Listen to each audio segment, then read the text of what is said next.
What's good, man? Welcome back to Jill Rich Trades and Stocks. We're spilling all the info that they don't want you to know. And in today's video, I ain't gonna be keeping you out here for too long today. I just wanted to put y'all on how to make some money on in the stock market this week. And it's a volatile market that we in, man. Very news driven, so pay attention and pull out y'all notepads. I'm gonna also be giving y'all some spot analysis and my favorite 3 setups to take away for the week, man. So without further ado, let's get straight into the money.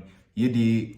So like I said, man, we are in a very volatile news-driven market. So what does this mean? That means Trump has been coming out with one tweet and moving the market at the push of a button as far as posting something on Twitter or saying something about tariffs that sends the stock market up $20 in 5 seconds. You understand what I'm saying? Literally.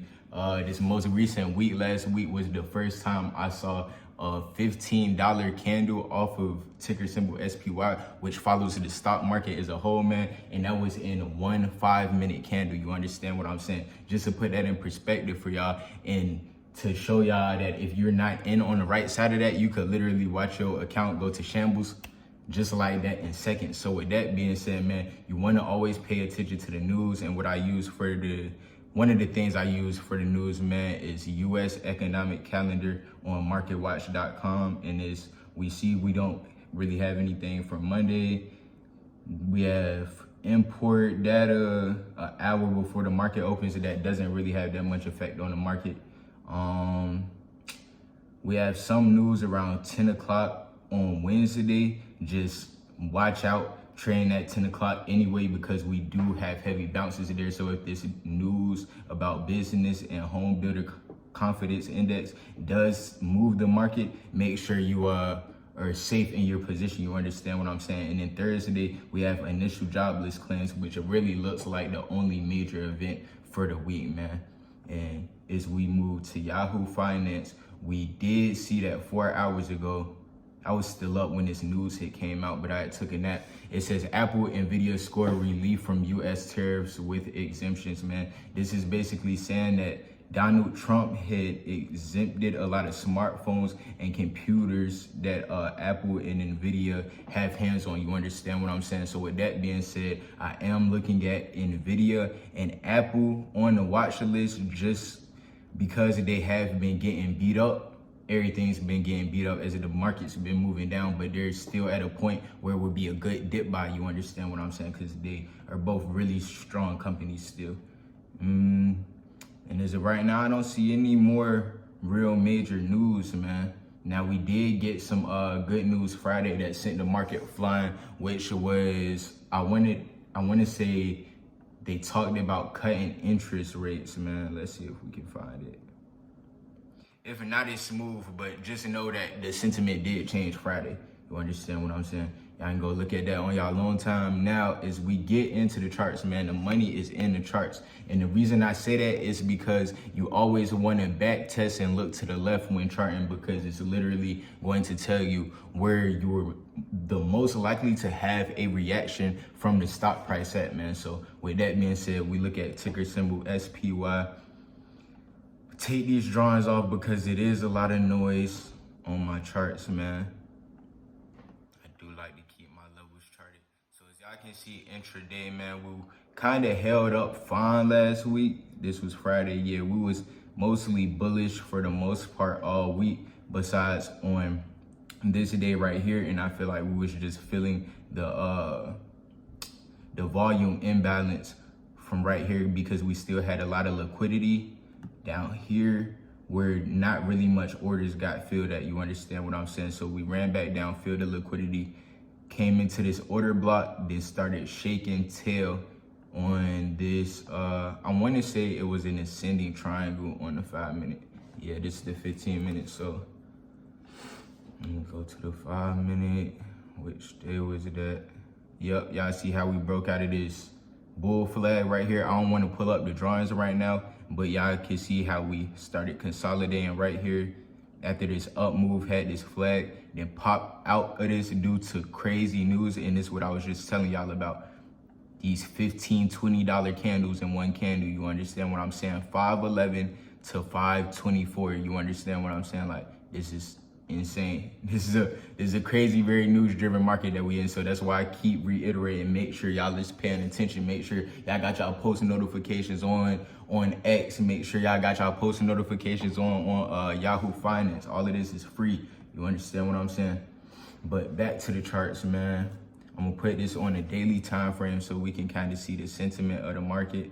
And as y'all can see, we did recover a little bit, but we are still under these EMAs, and we rejected these EMAs fairly well. But in the ultra grand scheme of things, we still have a long way up to go if our sentiment just got flipped and will stay better. You understand what I'm saying? And I'm not back bullish on the market until we really start breaking back above 550. You understand what I'm saying? Now, when we can start breaking daily EMAs, I'll be looking at it in a way more bullish way. But intraday scalping, I'm definitely not too biased on, because we have 100% getting passed out both ways. Even though we just looked at this on the daily, right? And the wheat was green for the most part, we still had a fat sell-off that you could have made. This is a 300% gain on SPY. You understand what I'm saying?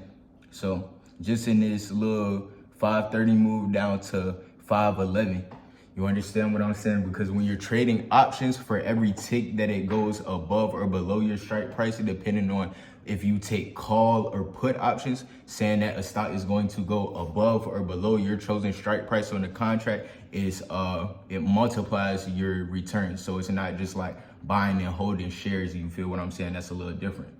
Now, my 3 favorite plays for the week, man. Matter of fact, let me give y'all some levels to look out for on SPY before we move on. I don't want to rush through this. So I have a box right here, man, which turned into heavy support and a heavy zone that we saw a lot of reactions, that we saw a big sell-off here on Friday of this day. Y'all see, let me zoom in. On Monday, we had ran up to this box and then faked out to here. And I did play puts from the top of this box because I already had this 520 level charted as an order block that we kept consolidating in right here, then sold off from. You understand what I'm saying? So when bam, it held true to that level, kind of faked out above it Tuesday. So that's why I have this level charted right here, because we did try to break down on it this last trading day on Friday the 11th, but we couldn't quite slam under there, and the buyers kept stepping in, and y'all see outweighed for the day. So now we are hugging the highs, man. And if we pop above 535 to play it safe for real, let's say we just gap up and start running up in the aftermarkets tonight when the futures market opens, I want to see this thing above 540 breaking and holding. You understand what I'm saying? To look at it, to test calls up to 550, and then I will look at 550 to be the resistance. Now to the downside, again, I'm looking at 520. There's a minor area at 530, man. If we can get a heavy break under 530, I may snipe puts and target this 520 area. But again, if we gap down, I'm not going to force it to move. You understand what I'm saying? If hypothetically speaking, we come to pre-markets and we already back down here, I'm going to wait for a break and hold of this level. You understand what I'm saying? So with that being said, man, excuse me, somebody was calling me. So with that being said, the next levels under here is 510. That's where the next buyers and liquidity is stacked up at on the buy side. You understand what I'm saying? So now, what was my favorite plays for the week? All right, CLFT. I do like CLFT, and I'm gonna show y'all why. Wham, bam. If we put this on a daily chart, y'all see how on this most recent candle, it has a small body at the top of the candle, man.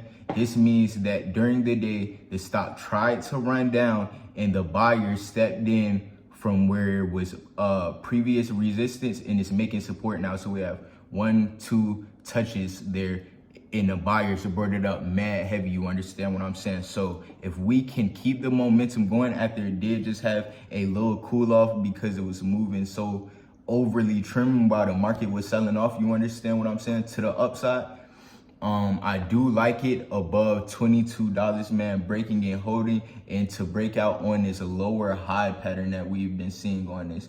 See how we keep making lower highs coming off of the same point. if we can break this trend and say, well, let me get this off of here again, and start moving up, pushing past 23, then the EMAs, I definitely will like this as a swing play. And in the ultra grand scheme of things, we have seen this thing at $37 before, so it had damn near a $50 move down. And y'all see we had the buyers step in where this old liquidity was lying, under where this old liquidity is lying, where all these dip buyers are stacked up at. You understand what I'm saying?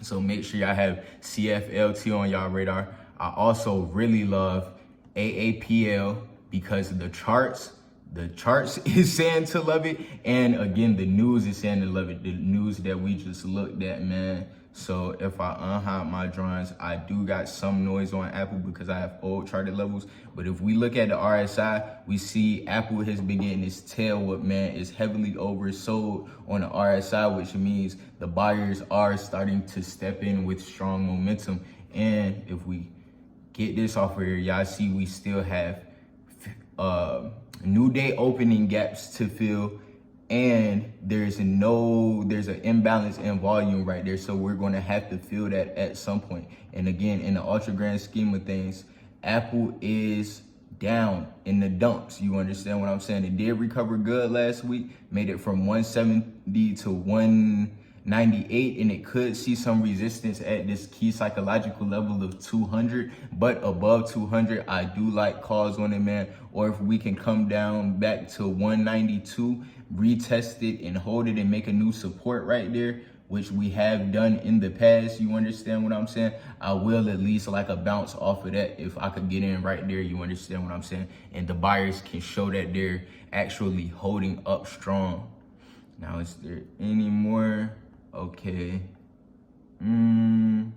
I don't really like Tesla too much because it keeps making this lower high pattern right here. Until we break out of this lower high pattern, I don't really want to get involved with Tesla because of all that choppiness, man. Let's see how AMD looks. Okay, AMD looks pretty fire too. It has to get above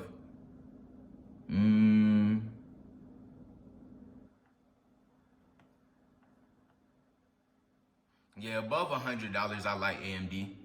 We may take a couple of days to get there, but as y'all can see, after we break and hold $100, man, we get to shaking shit for real, for real. You did what I'm saying? And we have, again, order block and consolidation right here.